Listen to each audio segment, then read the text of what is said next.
Devocional número 28. Evangelio según San Marcos, capítulo 7. Después que hubo terminado todas sus palabras al pueblo que le oía, entró a Capernaum, y el siervo de un centurión, a quien éste quería mucho, estaba enfermo y a punto de morir. Cuando el centurión oyó hablar de Jesús, le envió unos ancianos de los judíos, rogándole que viniese y sanase a su siervo. Y ellos vinieron a Jesús y le rogaron con solicitud, diciéndole: es digno que le concedas esto, porque ama a nuestra nación y nos edificó una sinagoga. Y Jesús fue con ellos, pero cuando ya no estaba lejos de la casa, el centurión envió a él unos amigos, diciéndole: Señor, no te molestes, pues no soy digno de que entres bajo mi techo. Porque lo que ni aún me tuve por digno de venir a ti, pero di la palabra y mi siervo será sano. Porque también yo soy hombre puesto bajo autoridad, y tengo soldados bajo mis órdenes, y digo a este: ve, y va, y al otro: ven, y viene, y a mi siervo: haz esto, y lo hace. Al oír esto, Jesús se maravilló de él, y volviéndose dijo a la gente que le seguía: os digo que ni aun en Israel he hallado tanta fe. Y al regresar a casa, los que habían sido enviados hallaron sano al siervo que había estado enfermo. Aconteció después que él iba a la ciudad que se llama Naín, e iban con él muchos de sus discípulos y una gran multitud. Cuando llegó cerca de la puerta de la ciudad, he aquí que llevaban a enterrar a un difunto, hijo único de su madre, la cual era viuda, y había con ella mucha gente en la ciudad. Y cuando el Señor la vio, se compadeció de ella y le dijo: no llores. Y acercándose tocó al féretro, y los que lo llevaban se detuvieron, y dijo: joven, a ti te digo, levántate. Entonces se incorporó el que había muerto, y comenzó a hablar, y lo dio a su madre. Y todos tuvieron miedo, y glorificaban a Dios, diciendo: un gran profeta se ha levantado entre nosotros, y Dios ha visitado a su pueblo. Y se extendió la fama de él por toda Judea y por toda la región de alrededor. Los discípulos de Juan le dieron las nuevas de todas estas cosas. Y llamó Juan a 2 de sus discípulos y los envió a Jesús para preguntarle: ¿eres tú el que había de venir, o esperamos a otro? Cuando pues los hombres vinieron a él, dijeron: Juan el Bautista nos ha enviado a ti para preguntarte: ¿eres tú el que había de venir, o esperamos a otro? En esa misma hora sanó a muchos de enfermedades y plagas y de espíritus malos, y a muchos ciegos les dio la vista. Respondiendo Jesús les dijo: id, haced saber a Juan lo que habéis visto y oído. Los ciegos ven, los cojos andan, los leprosos son limpiados, los sordos oyen, los muertos son resucitados, y a los pobres es anunciado el Evangelio. Y bienaventurado es aquel que no halle tropiezo en mí. Cuando se fueron los mensajeros de Juan, comenzó a decir de Juan a la gente: ¿qué salisteis a ver al desierto? ¿Una caña sacudida por el viento? ¿Mas qué salisteis a ver? ¿A un hombre cubierto de vestiduras delicadas?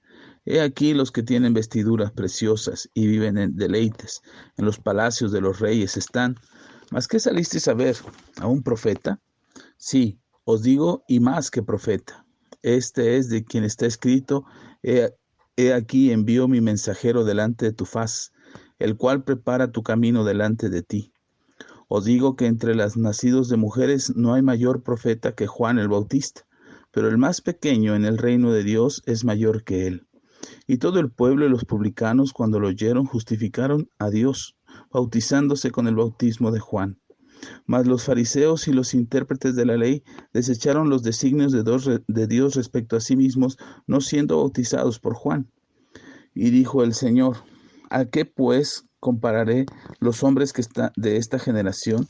¿A qué son semejantes? Semejantes son a los muchachos sentados en la plaza, que dan voces unos a otros diciendo: os tocamos flauta y no bailasteis, os endechamos y no llorasteis. ¿Por qué vino Juan el Bautista, que ni comía pan ni bebía vino, y decís: demonio tiene? Vino el Hijo del Hombre, que come y bebe, y decís: este es un hombre comilón y bebedor de vino, amigo de publicanos y de pecadores. Mas la sabiduría es justificada por todos sus hijos. Uno de los fariseos rogó a Jesús que comiese con él, y habiendo entrado en casa del fariseo, se sentó a la mesa. Entonces una mujer de la ciudad, que era pecadora, al saber que Jesús estaba a la mesa en casa del fariseo, trajo un frasco de alabastro con perfume, y estando detrás de él, a sus pies, llorando, comenzó a regar con lágrimas sus pies, y los enjugaba con sus cabellos, y besaba sus pies, y los ungía con el perfume. Cuando vio esto el fariseo que había convidado, dijo para sí: Este, si fuera profeta, conocería quién y qué clase de mujer es la que lo toca, y que es pecadora. Entonces respondiendo Jesús le dijo: Simón, una cosa tengo que decirte. Y él le dijo: Di, maestro. Un acreedor tenía dos deudores. El uno le debía 500 denarios y el otro 50. Y no teniendo ellos con qué pagar, perdonó a ambos. Di pues, ¿cuál de ellos le amará más? Respondiendo Simón dijo: Pienso aquel a quien perdonó más. Y él le dijo: Rectamente has juzgado.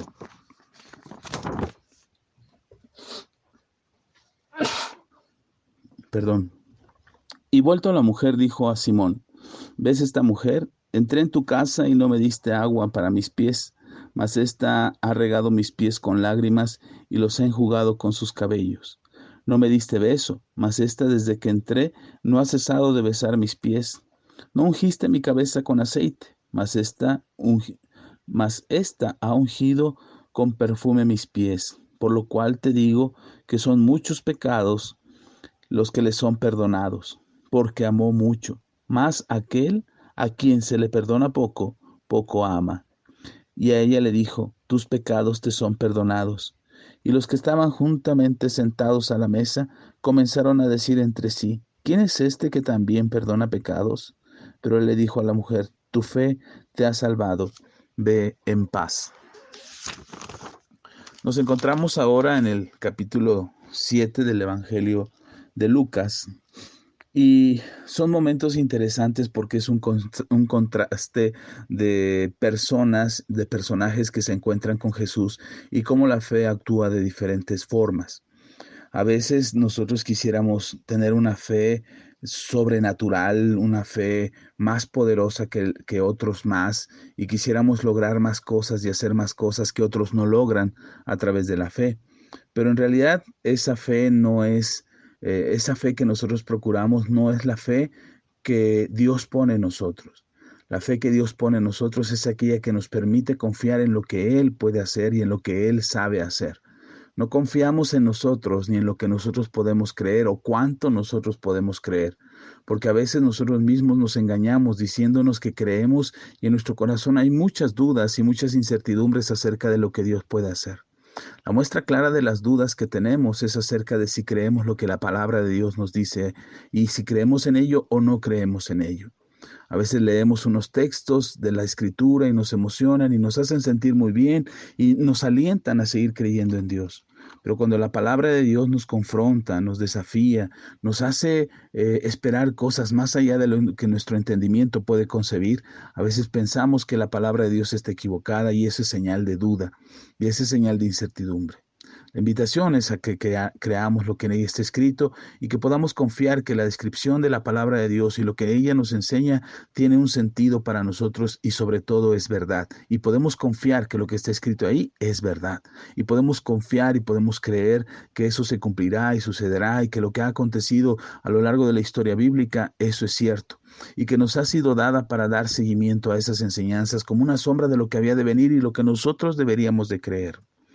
Ahora nos encontramos en el capítulo 7 y Lucas nos cuenta cómo Jesús es buscado por un centurión romano. Un centurión romano era aquel que estaba a cargo de muchos soldados romanos. Algunos dicen que eran entre 1,000 o 2,000 soldados los que estaban a cargo. Otros teólogos dicen que eran alrededor de 100 o 200 soldados, por eso se le llamaba centurión, por una centuria, por ser 100 soldados, pero en realidad fueran 100 o fueran 2,000 soldados, era alguien importante entre los judíos, porque además de estar a cargo de tantos soldados, también tenía una responsabilidad con la sociedad, ejercía cierta autoridad sobre de ellos. Y los ancianos de aquella localidad estaban contentos con este centurión porque los respetaba, los trataba bien, y al ser él respetuoso, por supuesto que enviaba a sus soldados de que fueran de la misma manera. Y los ancianos estaban a gusto porque también les había construido un templo. Ahora, este centurión tiene una necesidad. Uno de sus siervos, al que él quiere mucho, está muy enfermo. El centurión sabe que Jesús está haciendo milagros en la región. Las noticias vuelan rápido. No hay internet, no hay redes sociales, pero la gente se entera rápido de los acontecimientos que hay en su entorno.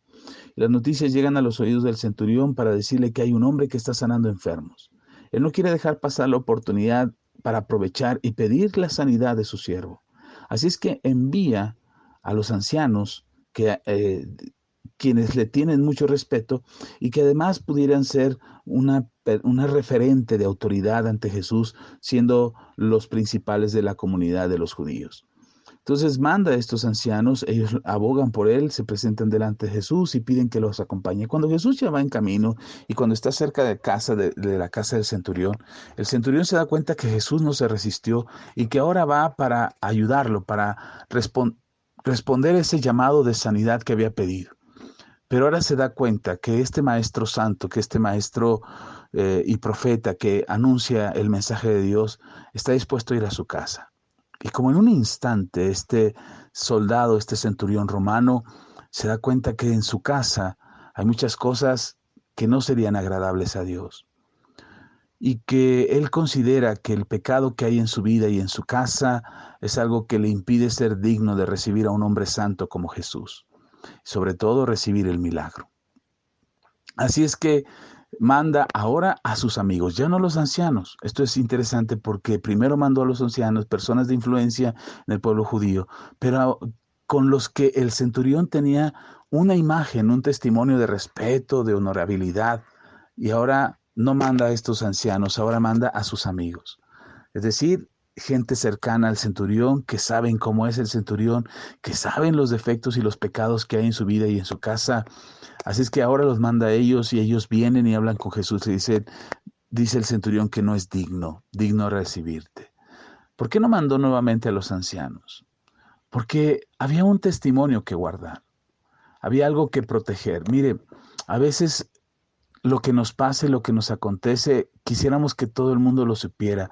Una, para que nos tengan compasión, para que tengan misericordia de nosotros, para que vean que somos las víctimas de las circunstancias, o a veces simplemente para que no nos molesten, o para que vean que hemos logrado salir de tantas dificultades. Pero a veces es conveniente guardar el testimonio. Es decir, aquello que no le contemos a todo el mundo todo lo que nos pasa, porque no todo el mundo entiende lo que nos pasa. No todas las personas van a comprender lo que hiciste y la manera en cómo vives, la decisión que tomaste. No siempre es bueno tomar el consejo de cualquier persona, porque no todas las personas sabrán qué decir y cómo aconsejarnos. Dicen por ahí que cada quien habla de la feria como le fue en ella. Así es que muchas veces hablamos del parque de diversiones de acuerdo a lo que vivimos en el parque de diversiones.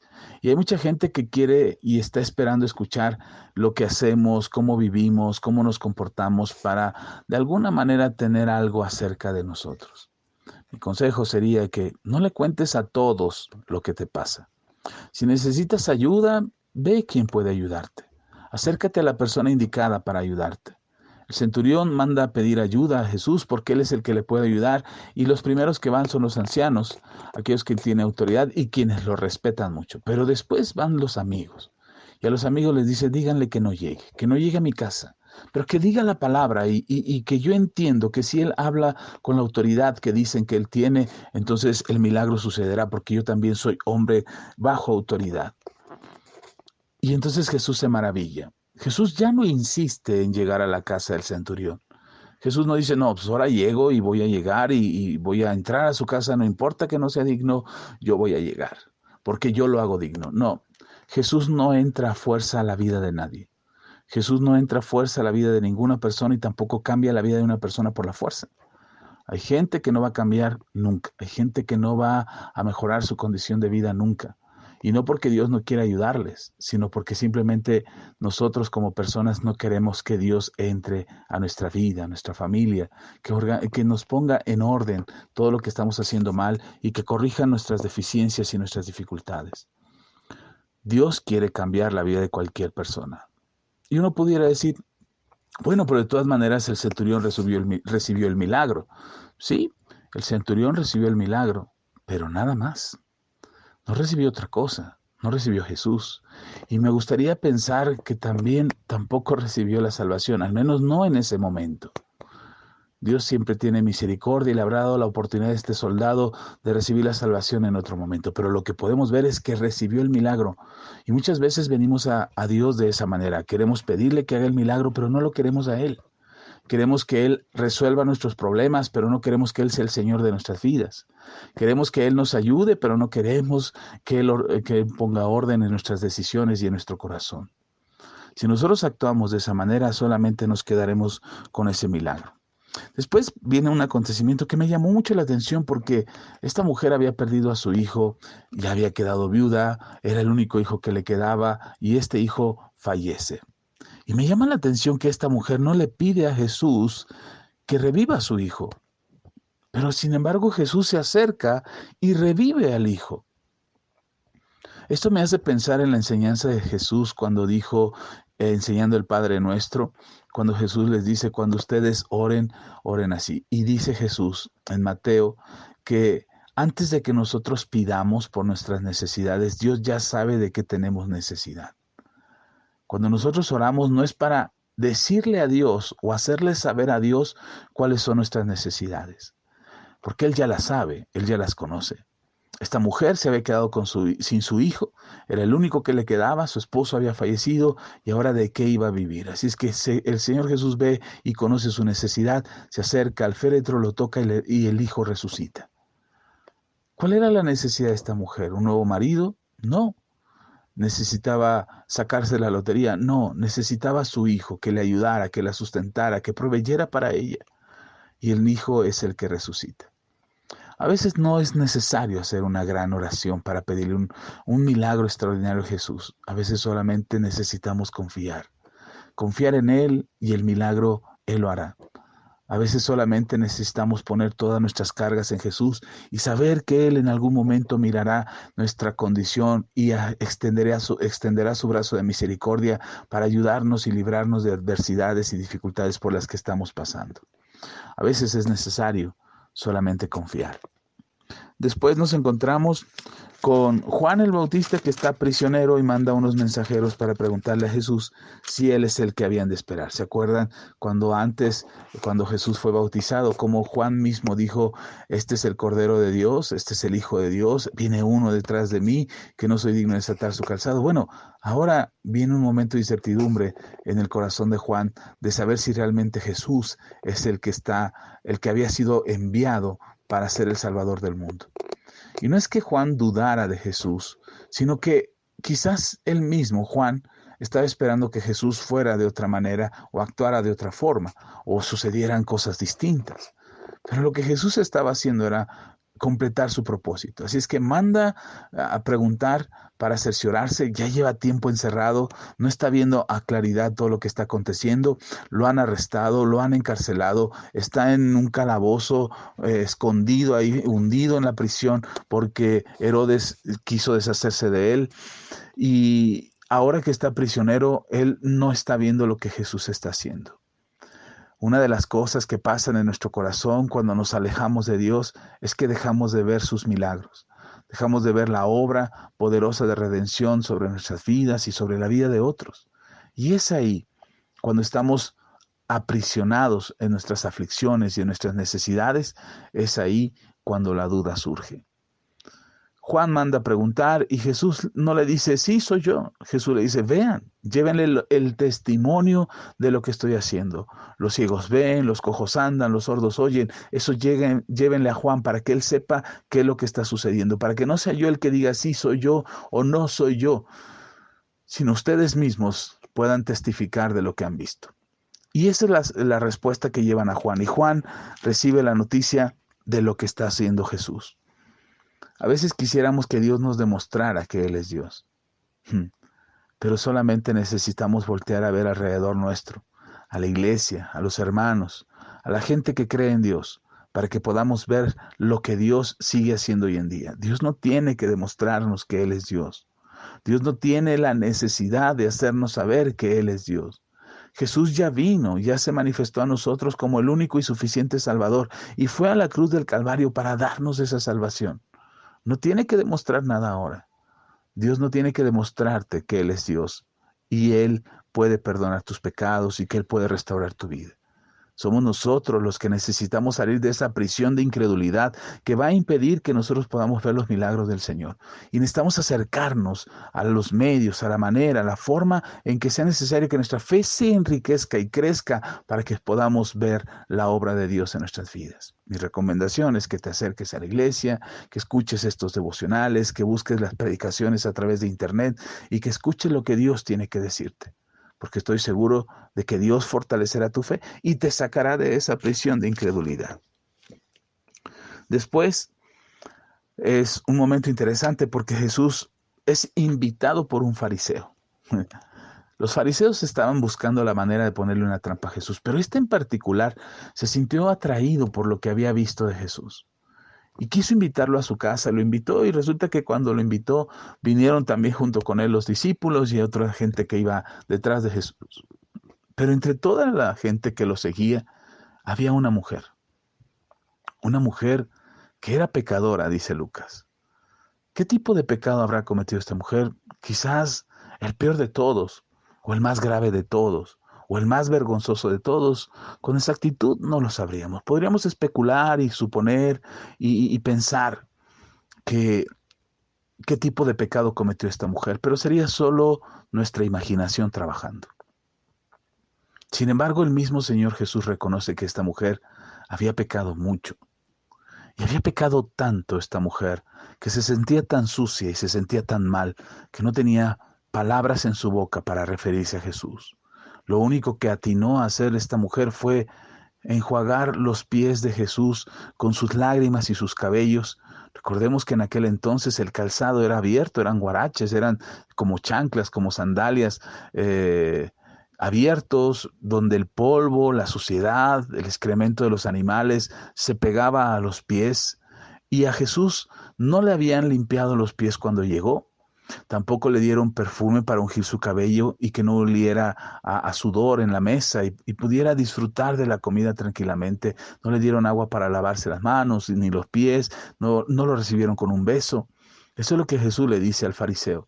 No hiciste nada de esto, pero esta mujer desde que llegó no ha dejado de besar mis pies, no ha dejado de lavar mis pies con sus lágrimas, llenó mis pies de un perfume caro, y esta mujer está demostrando que me ama. Y me ama porque le he perdonado sus pecados. Y ella ha sido perdonada de todos sus pecados. Quizás sus pecados sean muchos, muy grandes, incontables, vergonzosos, los más terribles.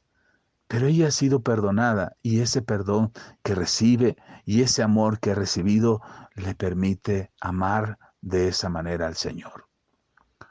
Esto es importante porque a veces caemos en una rutina de religiosidad donde pensamos que es suficiente solamente con decirle a Jesús que lo amamos. Pero es necesario que no solamente le digamos a Jesús que lo amamos, sino que hagamos actos que demuestren que estamos conscientes de todo lo que Él nos ha perdonado, que estamos conscientes de dónde nos sacó, qué es lo que nos perdonó, qué es lo que limpió de nuestras vidas y que ahora nos permite tener una vida eterna y que ese perdón que Él nos ha otorgado es lo que nos hace libres. Y de esa manera poder expresar ese amor tan intenso, tan fuerte, tan ferviente, tan grande que pudiéramos tener hacia Jesús porque Él nos ha perdonado. Entre más reconocemos lo que Él nos ha perdonado, más entendemos el amor que Él mostró por nosotros en la cruz del Calvario. Ahora a nosotros nos toca y nos corresponde amarlo con todo nuestro corazón. Oremos pues. Gracias Señor por tu palabra, porque tu palabra es verdad. Gracias Señor porque nos hablas de muchas formas y nos haces entender aquello que necesitamos para vivir una vida plena. Ayúdanos en nuestro corazón para que sea transformado conforme a tu palabra y conforme a tu Espíritu Santo nos guía y nos enseña. Que no seamos solamente personas religiosas que por ritual o rutina hacemos los actos de religiosidad que por tradición hemos aprendido. Ayúdanos a recibir con fervor y con entendimiento tu palabra, para que tu palabra nos transforme y que podamos ser, Señor, sabios y entendidos acerca de la fe que necesitamos para confiar y creer en los milagros que tienes reservados para nosotros.